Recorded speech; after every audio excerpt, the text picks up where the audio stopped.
Today on the Beginner Photography Podcast. I try to dissuade all of my students from this narrative where like going out into nature makes me feel connected to nature or whatever, because I think that's BS. What you're trying to do is connect with yourself in some way, and you don't have to go into nature to do that. Welcome to the Beginner Photography Podcast, where each week we interview the world's most interesting photographers to learn what it really takes to capture beautiful images and compelling stories so you can start to do the same. I'm your host and wedding photographer Raymond Hatfield, and today we are chatting with Jason Matias, a fine art photographer from the Pacific Northwest who has a slightly wild and terrifying entry into photography and has over the years created some incredible works with a really powerful message. Now today Jason shares why fine art photography will always be relevant, the lies landscape photographers tell themselves, and Jason even helps ease us into this new world of NFTs as a fine art photographer for what the world could look like in the future and how we buy and sell and display images. So really interesting stuff. But first, if you are new here, you probably found the podcast because, well, you're looking for help so that you can start taking better photos, right? Well, the number one question that I get asked is, what settings should I use? And the answer is that it depends. It really depends on what it is that you're shooting, how much available light there is, and how you want the final result, how you want the final image to turn out. And that is why I created our free ebook, Picture Perfect Camera Settings, where I share with you real images, both personal and professional, along with the settings that I used to take those images, and how you can know for yourself which settings to adjust to get the photo that you want. That's right. Where you get it? Well, guess what? You can download your free copy over at perfectcamerasettings.com. Take better photos today. With that, let's go ahead and get on into today's interview with Jason Matias. Jason, my first question for you is that I know that, you didn't start with photography at a young age, quote unquote, like many photographers claim that they do. So can you tell me about when you knew that photography was going to play an important role in your life? When I couldn't get a job. That's when it became really important. No, so I was in the military and I was stationed in North Pole, Alaska. And that's when I started photography. There was a few things going into it. I couldn't go home, which I'm thankful that I didn't go home for years after joining the military. And that shaped me in a way. But I couldn't go home and I wanted to share some stuff with my family. And then I was also, so two more things. I was doing a lot of adventure stuff, right? I'm like 19, 20, 21, my first military station, and nobody would believe the things that I was telling them, like finding wolves and being stalked and walking up to bears and stuff like that. People just didn't believe that. So walking up to bears? You walked up to bears? Yeah, I have kayaked straight up to the nose of a bear. Oh my gosh. Okay. While he was fishing. Actually, that wasn't my choice. So there was a 2-person kayak, and I don't know what she was thinking in the front, but it was just like a group thing, right? So I got placed with this random woman, and she just kept going in Valdez, and I was like, what the shit? I'm trying to pedal back, but trying not to make too much ruffle because the bear was very interested in what it was doing. But anyway, so that, and then cameras were becoming accessible, and I had left art in like 7th grade. Like I was convinced by, my betters that art wasn't a future and I needed to focus on the real things like getting a job and stuff like that. And I was very interested in physics and I wanted to be an Air Force pilot. So it felt easy to let go of this thing that didn't have a future. But then cameras became accessible and I could afford one. And I started taking pictures. And what I started doing is I had an affinity for panoramic images, and I was shooting with a little point and shoot, like this big, and it cost too much money because they were still expensive back in 2006. And I was doing the multiple captures and then stitching them together. And then people would be like, "You could sell this. Like this is so good, right?" And that was just motivation to keep going. And then, I'm not really good at short answers, but you know, 2011 rolls up. I get out of the military. I finished my bachelor's in 2012 and I start my master's. And during that time, I was getting more serious about photography. Like we talked a little bit earlier about reaching the edge of what I could do with a compact camera. And then finding out that I couldn't get a freaking job. So the only money I was making was money that I was earning with my camera selling art because I wanted to pay for more camera gear. And it was like, well, how do I scale this? Which I didn't use those words in my head back then because I didn't Sure. understand business, but it was like, this makes money. How do I make more money? And yes, I have a master's degree in organizational leadership, which is like an MBA plus a psychology degree.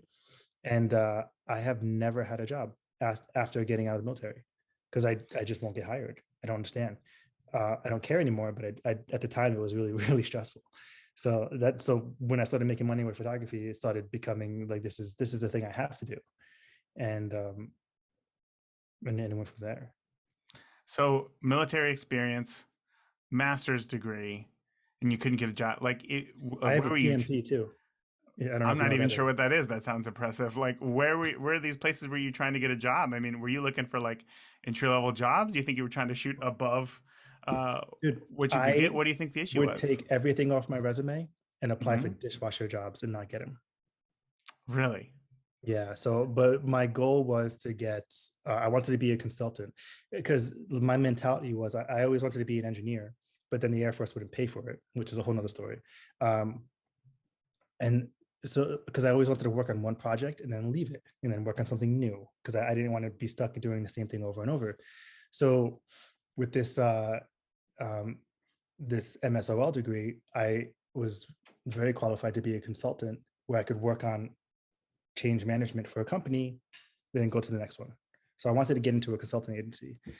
Um, and I've applied for the gamut of things, everything from being a dishwasher uh, to major consulting firms all over Hmm. the country. And it's just nothing. And So a the only PMP is person. a project management certificate. And Oh, that was okay. another 2-year course I did. And I still couldn't get a job. Uh, Jeez. So the only person calling your name was your camera. yeah. So tell me how, like, tell me what those days were like because you said, like 2006, you're in Alaska, you're taking photos, you enjoy it. 2011 comes around. Between those years, you continued photography, you continued your focus and taking photos. Is that right? It was always a side gig or a side, I think I did it as I did other stuff. I was hiking and backcountry stuff. And I was more interested in putting myself in dangerous situations than I was making pictures, right? And the camera just came along to prove it. And in between those, so after Alaska, I did a little bit of time in Afghanistan, and then I went to Nevada, and everything sort of backed down when I went to Nevada because it's not a very pretty place. Um, but so it was slow. Like I didn't dive right in really hard. I didn't really dive in until I got out of the military. I moved myself to Hawaii, and that's where I started really trying to take a better image Mhm. because I am competitive. I am competitive at heart. So I would go to the beach or wherever there was to take a photo, and I would never or rarely be the only person there. So I'm standing there almost shoulder to shoulder with photographers going down the beach. And I'm standing there saying, how can I make something different? How can I do something different and better? Right? How can I do that? And that was the drive to start creating uh, at the time landscape photography that was standout. And it took a while. It didn't happen right away, but I think the biggest key to creating that aesthetic that I've come up with now and creating those images that we're not is throwing everything away. Like I would How so? go and I would take photos and then I'd be like, this is not special. There's nothing different about it. And then I just wouldn't look at them anymore. And in the beginning, I was throwing things away. Like I would delete the images, which I totally regret now, 100%. I was, just making it by and hard drives were super expensive, and I just didn't understand the value of saving all of those images, especially the raws. So I was literally throwing them away. It's like, this wasn't any good, you know, go away. So I would, and today it's kind of the same way. I will go to a place, and if I'm with other people, they will take dozens or hundreds of photos, and I'll take 20, and because I'm only looking for a specific thing. And I think that focus is what helped me become a better photographer. Well, let me ask you. So when you moved out to Hawaii, you had bought the DSLR by that point, yeah? No, I bought it when I was in Hawaii. Okay, so when you made that jump from compact camera to DSLR, what was that like? Like from a technical standpoint, what was different? What was more difficult about photography for you? Nothing, everything became easier. But Everything so I became was using easier. a Canon G12, and I don't, Okay. so I had all the dials. It was like it's what was called an ultra compact. So Hmm. like I said, it was the edge of what you could do with the compact camera.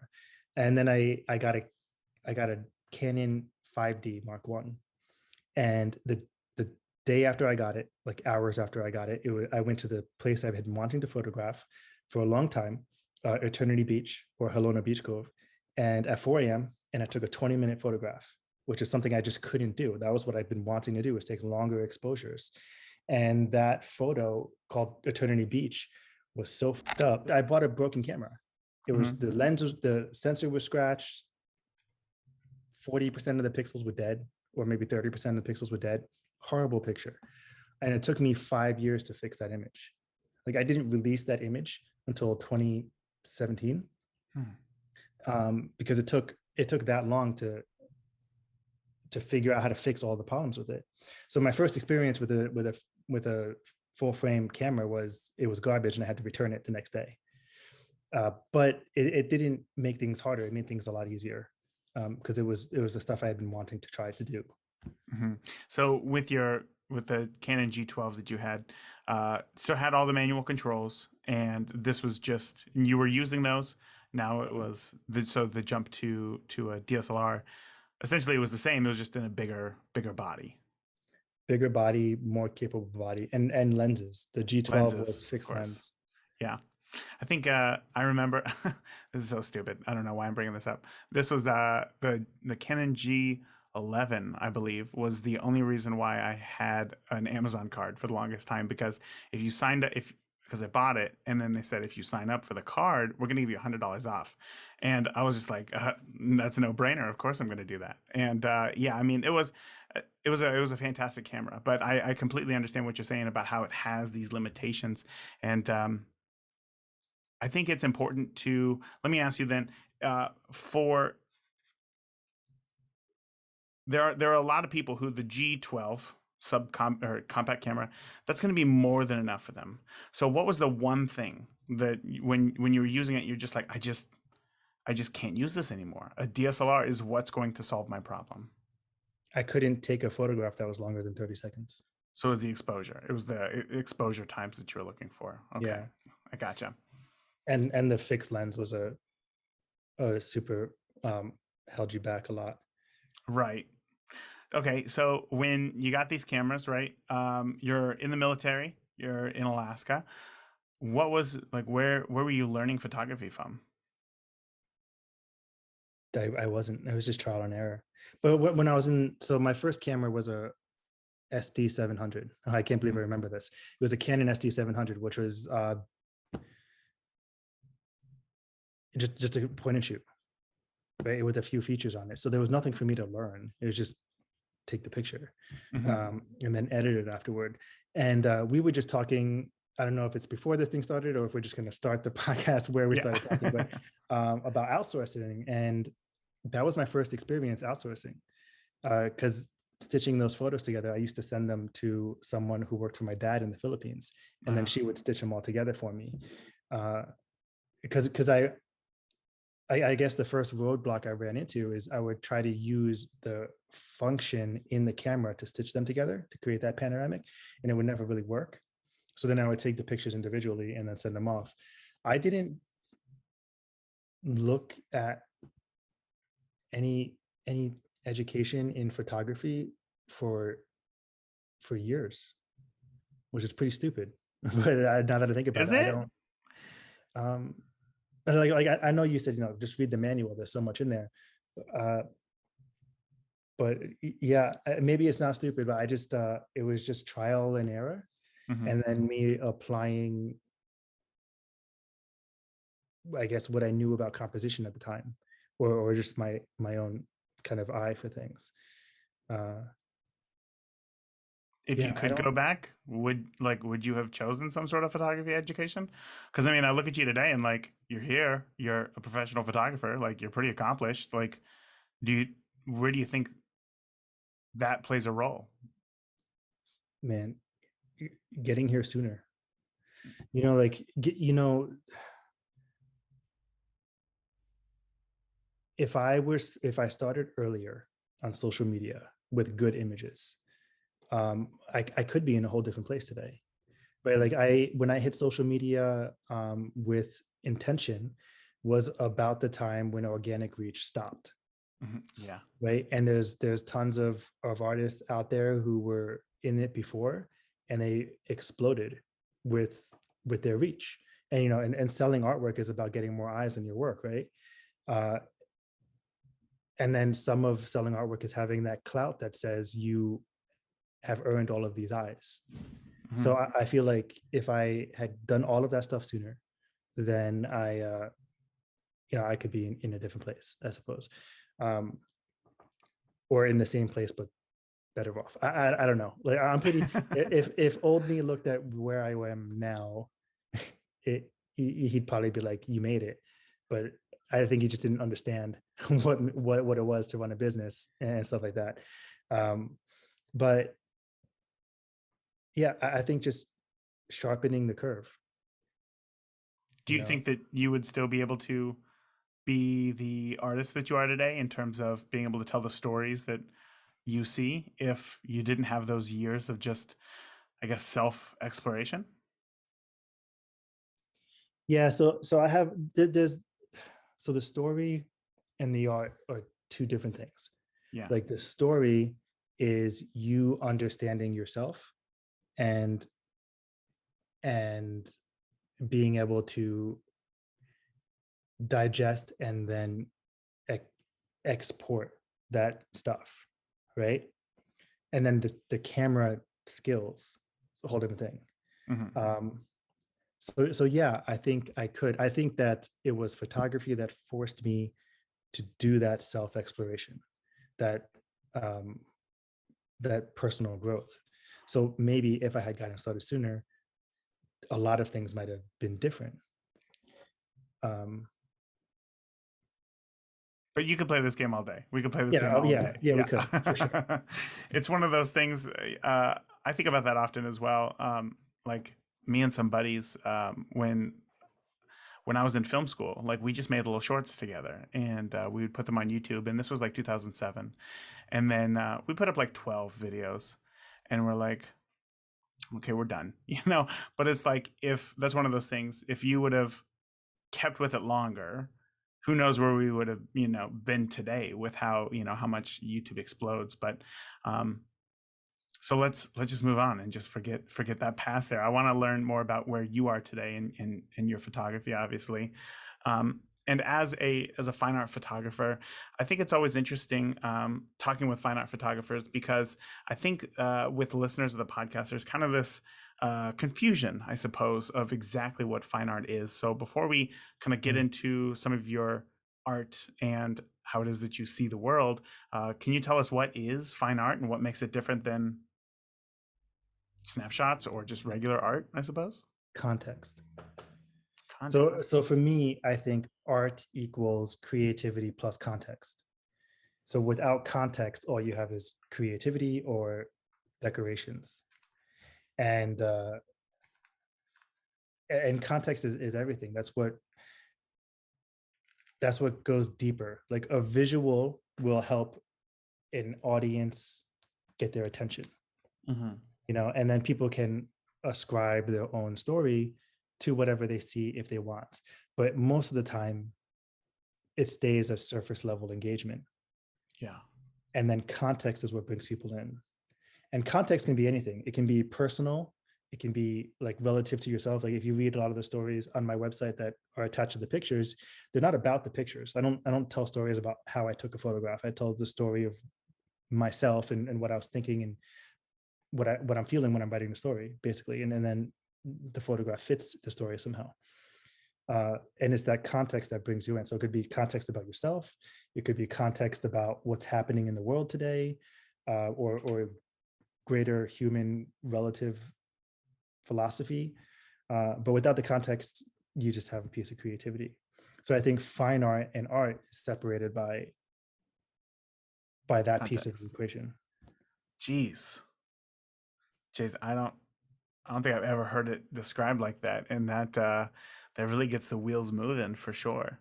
So we're not talking about intention. Because I guess anybody who's shooting in manual is shooting with intention.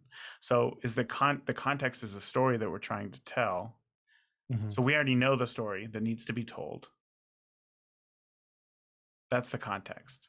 And then it's the tool of the camera that we're using to simply be able to tell that story. Yeah. Wow. I love it.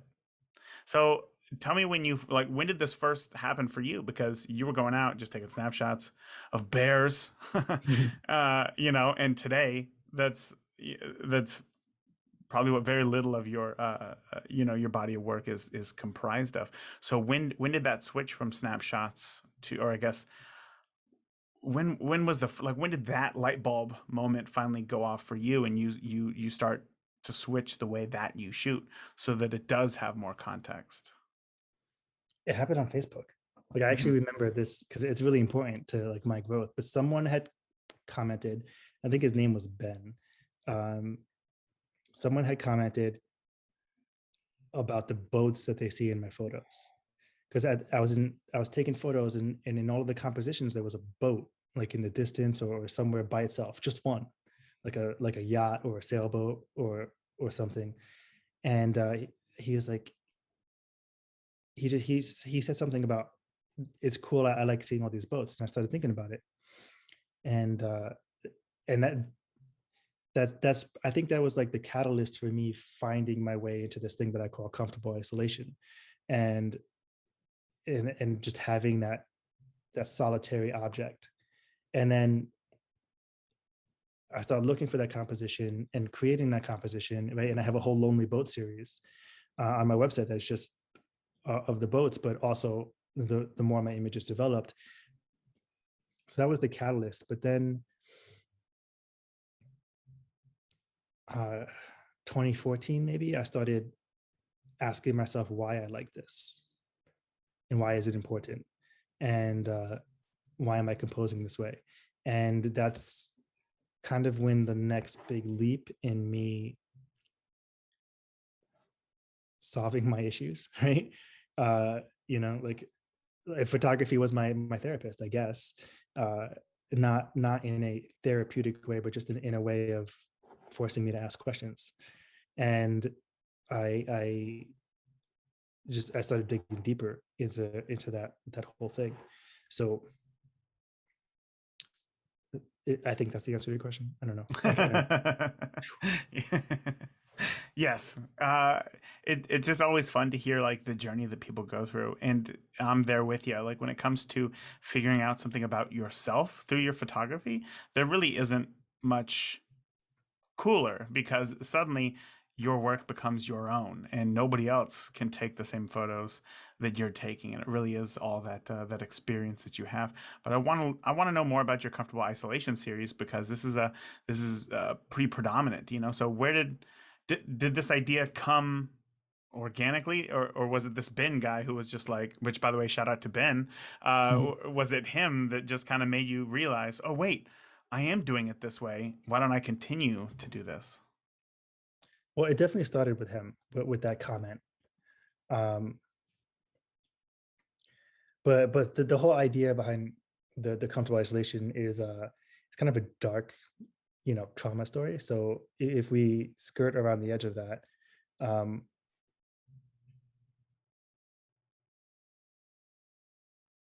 Oh shoot, I forgot your question just now. Where The did comfortable isolation come from? oh man. Okay. So it came from some abuse I experienced as a kid. It was like 7 or 8. Uh, and my reaction to it.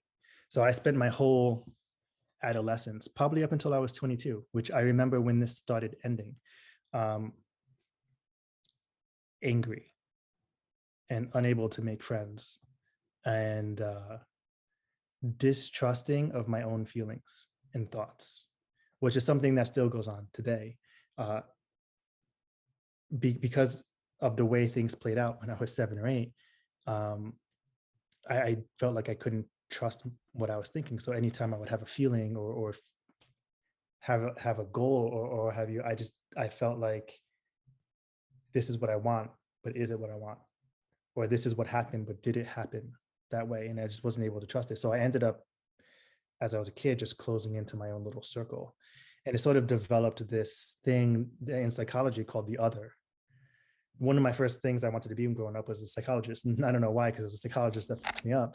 But the this thing called the other, which is sort of like a filter between my experience and my reaction. And some people would say, oh, that's meditation, it's you choosing your thoughts, but I didn't get to choose. It was just a filter. And it caused me to be angry. I wrote a poem when I was a kid called A Devil State of Mind, and it described me getting angry, going to bed, waking up just as angry, and then spending the day getting angrier. And I would just go in cycles like that, just getting madder and madder. um, so that forced me to be sort of this isolated person, right? But then I spent a lot of time in my head, and it's not really such a bad thing. Like at the end of that, getting into 20, 22, 23, 24, um, that sort of walls became a home, and it became a place where I could talk to myself. And then as that worked its way into the art, into my awareness, it started working away. So the way I describe comfortable isolation is those conversations with ourselves. That's how we grow, right? In psychology, we don't mature until we confront our beliefs. And nowadays, so those discussions with ourselves, those times where you have to sit and really confront what you think and what you believe, is a hard thing to do. It's difficult to have that inner monologue. And it's even more difficult today because we can pick up our phone and distract ourselves. It's like, oh shit, bad thoughts coming in. I have to do this work. I'm going to text my girlfriend, right? Or I'm going to watch TV or watch a video or go out with the boys or something. And it's really easy to avoid that. So when I started thinking more about it, it's I want to create spaces where you could have those conversations in your head comfortably, where you could be alone and confront yourself and have that, but be comfortable being alone. And it morphed into me being isolated behind my walls, to me embracing it, to me creating those places where you could embrace it. That's beautiful. Comfortable isolation. Yeah. Wow. That's powerful, and that's very beautiful. So in the photos, because I can think of some in my head, I'm sure that we'll have some in the show notes if anybody has any, or they want to get an idea of what your photos from comfortable isolation looks like. So describe to me like what elements go into a photo that fit the series comfortable isolation. So there's two ways to be isolated. You can be in a space with nothing, or you can be in a space with so much that you still feel alone, right? So quietness and cacophony. And so when I'm creating images like this, what I want to have is a singular subject in a open, soft space. So Edge of Solace is kind of one of my best pieces. Solitude is one of my lonely boats that fits this the most. One of my favorites is a piece called Room for One, but it's called Room for One in Their Dreams. And that's a piece from Bali. It's a hammock in the water, which is also a lonely boat series picture. And then the flip side of that is being in so much detail and noise that you're still alone. And this is how I describe being in New York City. Like you have all of this stuff happening around you, but you're still alone. And people feel alone in big cities, even though there's so much around them, because all of that noise doesn't really matter to you or isn't really part of what's happening. It just surrounds you and envelops you just like nothingness would. So so it's high fidelity information, lots of detail all over the place, and edge to edge content. So there's in all of my new work, especially, there's no images that are sort of have a lot of stuff and then a little bit of something else. It's either all information or the isolated thing. And images that I have like that are of Dslr, Tree of Fire.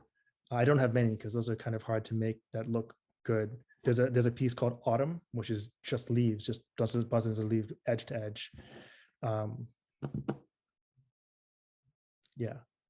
Okay, so obviously this idea of isolation, if we were to go to therapy and a therapist were to say, like, close your eyes and think of a quiet and like a serene place, I think we all think of somewhere out in nature, right? And it seems as though most of your work is out in nature. I don't see you going to corporate parties and taking photos of guests and whatnot. It's all about nature. Is that intentional? Is that for that reason, because of how it makes us feel inside? No, well, nature doesn't argue with you, right? I don't have to tell nature to pose. You just show up and you get what you get. And that's what and I think that's what makes a lot of landscape photographers start with landscape, right? There's nothing to confront except nature.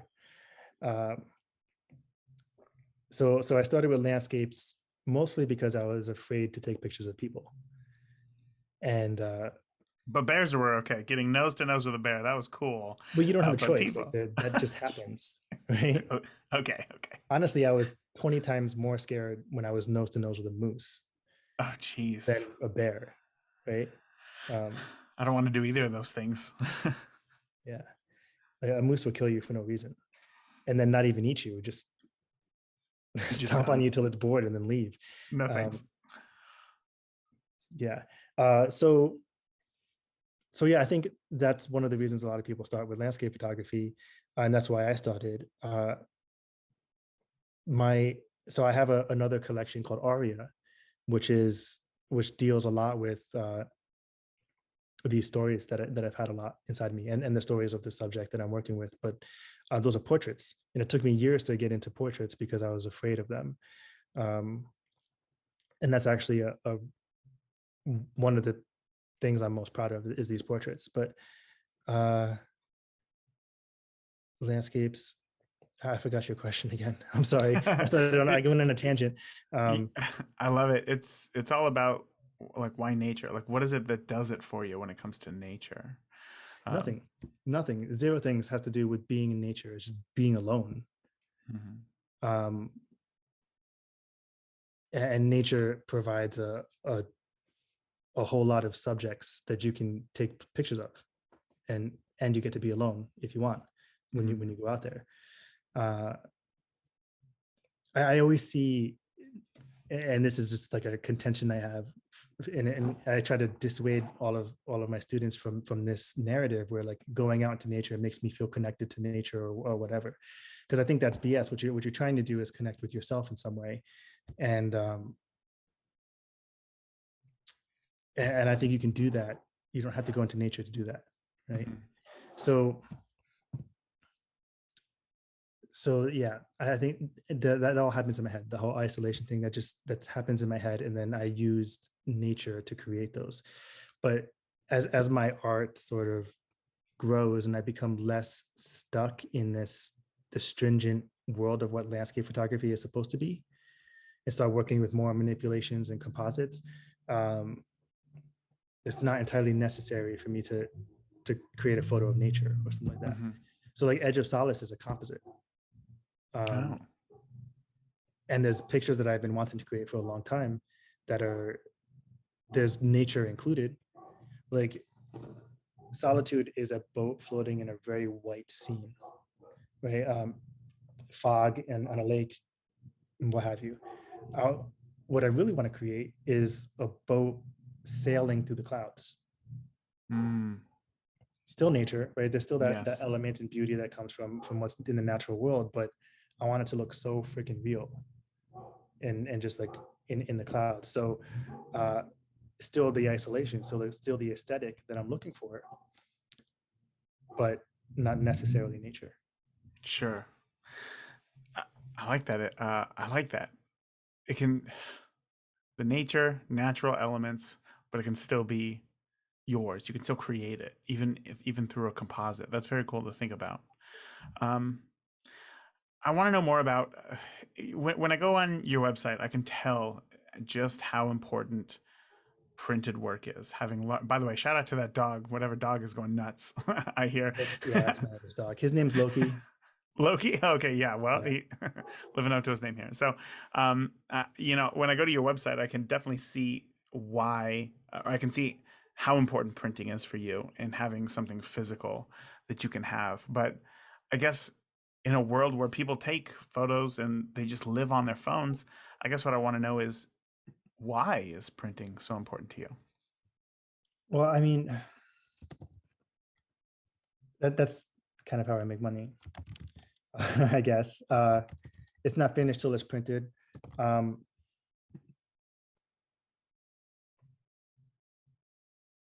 There's a tangible aspect of having art and being able to experience it. And up until this whole NFT thing that's going on right now, the only way for people to consume art was as a physical piece of whatever.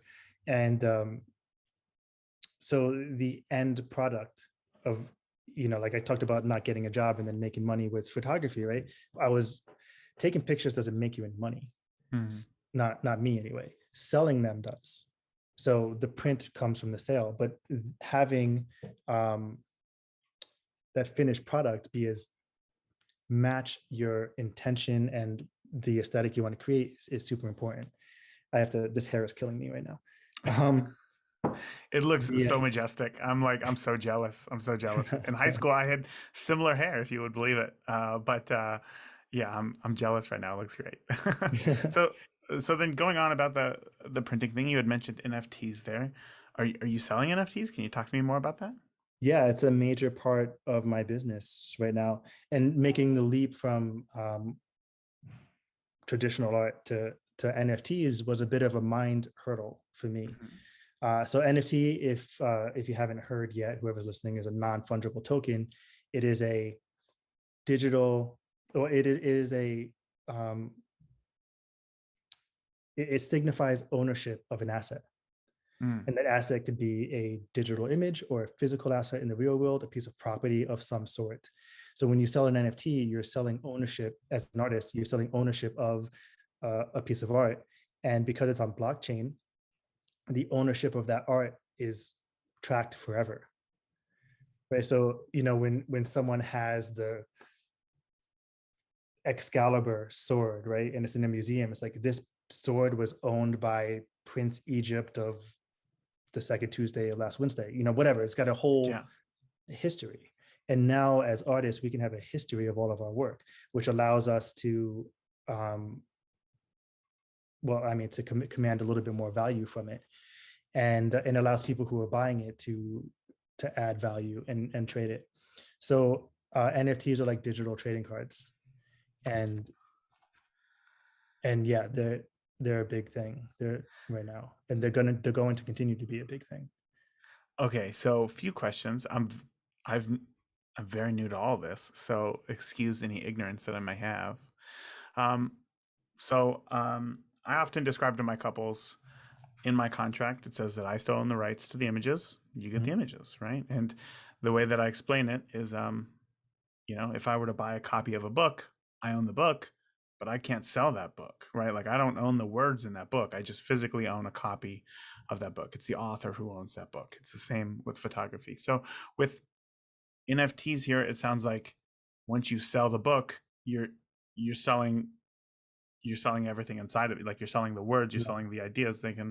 No? Okay. No. Can you Okay, so can you break that down sell for me? that book. Uh-huh. You bought a book. You don't own the intellectual property inside the book, but you own the book, and you can take it and sell it back to the bookstore. Sure. Right, but in the case of a book, there is wear and tear, and there is, it becomes a secondhand thing that doesn't hold the same physical value because of the time that is spent in a non-pristine condition. With the NFT, you still have a perfectly preserved piece of whatever you bought, in this case, art, and you can go sell it.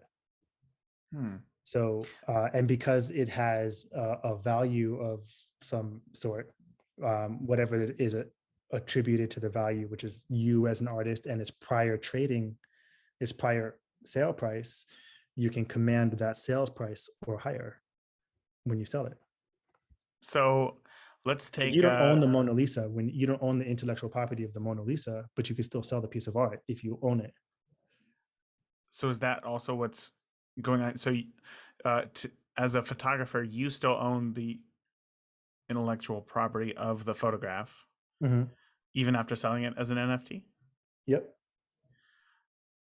Okay. So nobody has the rights to, if they buy a piece from me, they don't have the rights to go mass produce it. They can only sell the one piece that is the piece that I created and the piece that I sold. And because the history is tracked all the way back to when I minted it or when I put it on blockchain, the buyer and the market knows that it is my work. And that's authentic. So what sorts of images are selling most as NFTs, I suppose, because I'm not going to be selling, I'm not going to be selling photos of my couples, right? Like you could, but probably not. Because you could, because you own the property, right? But you're going to find an audience that wants to take pictures of, or that wants to buy pictures of other people's marriages. Right. Maybe not. But if you had some really artful ones that are, so the thing about, and the thing that held me back from doing portraits in general was that I didn't think I could sell them, because who would want to buy something with someone else's face on it? But part of that was just my lack of maturity in art, because if you look at what sells in art, in the high-end art world, it's portraits, pictures of people, because it's a face that you can attribute and you can put yourself in those shoes and whatever emotions are there. So yeah, you can sell your portraits. I sell my landscapes as NFTs, but honestly, what's sold more is my portraits. So I have an angel series that I still working on now that is already sold for this one project. And then what's really cool about NFTs is I get to sell stuff that I never thought I could sell before.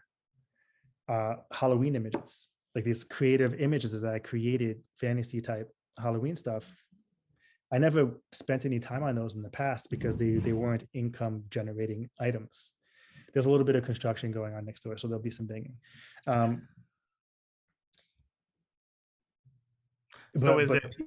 Sorry, go on. But yeah, so creative portraits, random or generative art, which is art created with AI, landscape photography is selling. There's a guy named Justin Avers something. I can send you a link to his name. He did a whole series called Twin Flames, and those are kind of regular pictures of twins as sets, and they're selling for hundreds of ETH. I think one just sold for like 300 ETH, which is a lot of money. Yeah, 300 times $4,600. So yeah, it's like over $1 million. So are people buying them? Are they following, say, you as the artist, or are they searching for certain types of images and they're seeing them and then they purchase them at that point? How does that work? Right now, personal branding is really, really important in the NFT space. And people are discovering you through social media, through the persona you're creating and then putting out there and networking. Search functions on NFT marketplaces are kind of behind. Like I can't go to OpenSea and type in blue wave Portugal and it'll come up with something that exactly what I'm looking for. So a lot of the sales that are coming are from direct marketing. Okay. And a lot of organic growth. And yeah. So for new photographers, like just getting started, looking to start making money with their photography, this is something that maybe it's a few years off. Is this something that it's tomorrow? They could. You do it tomorrow. Yeah. There's 15-year-olds making hundreds of thousands of dollars, selling figure drawings and long. There's a series called Long Necks or Neckies. Um, I think she's like a 11-year-old girl, millionaire now, because she created something that lots of people love. And NFTs offer ownership of art to people who never thought or never looked twice at a piece of art. Like, yeah, in marketing, I have this whole thing. People are either not problem aware, or actively searching for a solution or ready to buy, right? And the NFT space has taken all the people who are not problem aware and shown them that art's a real thing that they can own. And there's so many buyers who are coming in who have, we talked about like maturity in your experience with art, who have none of that. So they're not coming in with any preconceived or cultural education about art. They just see shit they like and then they buy it. And it's offering the ability to own stuff, which is why we have anything. That's why anyone collects anything. It doesn't have any value. The Charizard Pokemon card that's like 300 and something $1,000 right now doesn't have any real value. It's not going to save your life, but because someone owns it and because other people want to own it, it has value. So the NFT market is creating that for artists and exposing a whole lot more people to it.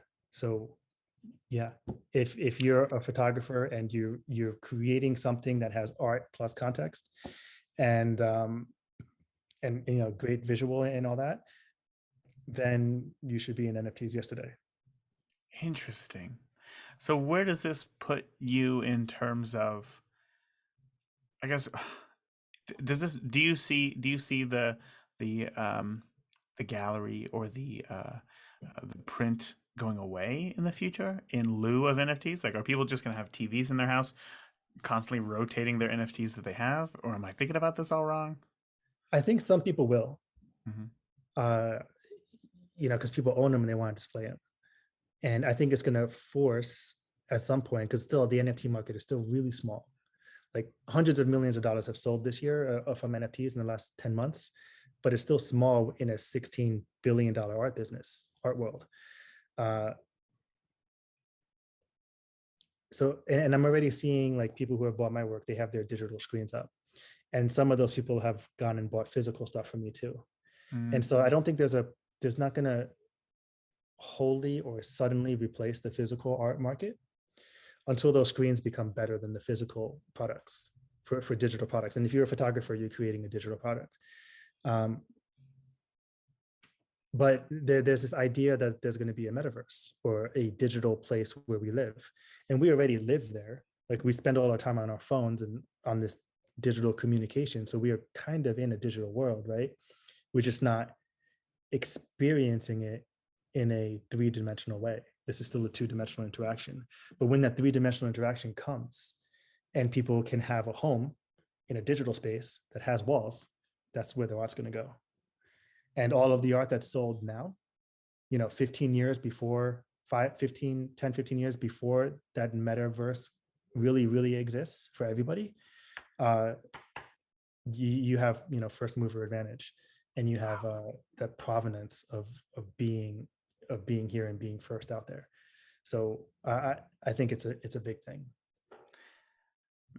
You've brought to light a lot of things that I've wondered, but have never, I guess, fully understood about NFTs before. So I'm sure that a lot of listeners are going to maybe think twice about NFTs as well and think, oh, maybe I could do something with this, because I mean, I see what you're saying. It does really sound interesting, and I'm starting to see how the pieces are fitting together for how they can be used in the future with things like, as you're saying, the metaverse. And obviously Facebook came out and said that they're starting a new they're gonna build it first.